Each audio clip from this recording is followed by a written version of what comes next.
Alias Telangana Shyam ఆడు ఏం చేస్తున్నంటే వాడు ఒక వీసీకే అనే పార్టీ, తమిళనాడు పార్టీ. అది ఆ తమిళనాడు చెందిన పార్టీ. వాళ్ళ సిద్ధాంతాలు ఎట్లుంటాయంటే ఏ రాష్ట్రంలో ఉన్నా కూడా రాష్ట్రంలో వాళ్ళ ఎగ్జాంపుల్ ఏంటంటే ఇప్పుడు రాష్ట్రంలో ప్రతి రాష్ట్రం తెలంగాణ కల్చర్, తమిళ కల్చర్, వాళ్ళ కల్చర్లో ఉండాలంటారు. తమిళనాడు ఎట్లయితే ఉందో అట్లా ఎక్కడ వీళ్ళు వెళ్ళినా కూడా అట్లా సృష్టించుదామని చెప్పేసి ఈ యొక్క తెలంగాణ శ్యామ్ అనుకుంటుండు. కానీ ఇక్కడ మన తెలంగాణలో మాలాంటి కార్యకర్తలు, హిందుత్వవాదులు ఉన్నంత రోజులు ఇలాంటి నా కొడుకులని ఖచ్చితంగా బట్టలిపి కొడతాం. తెలంగాణ శ్యామ్సన్ అని చెప్తున్నా నేను. ఇట్లాంటి నాటకాలు చేసిండంటే ఆడు అని పాల్గొడతామని చెప్పేసి నేనైతే బహిరంగ హెచ్చరిస్తున్నా. ఖచ్చితంగా చెప్తున్నా. ఆ నూరు ఏడుంటుందో ఆ గ్రామ ప్రజలకు చెప్తున్నాను. వాళ్ళ ఎక్కడైతే గ్రామంలో ఉంటాడో, ఏ ఊరు ఉంటాడో ఖచ్చితంగా నీ పాల్గొట్టుర్రి హిందువులు అందరు కలిసి. ఈరోజు మార్వాడోళ్ళకి సంబంధించింది కాదు, మార్వాడోళ్ళు కూడా మనలో మన సనాతన ధర్మంలో భాగం. అంటే మన అందరి వాళ్ళు డివైడ్ చేద్దామని చూస్తున్నాడు.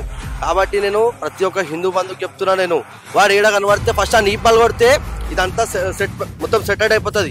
ఎట్లయితే బైరీ నరేష్ జాన్కి ఈ పాల్గొట్టామో ఆడు సెట్ అయ్యిండు, రెంజల్ రాజానికి పడ్డాయి ఆడు సెట్ అయ్యిండు.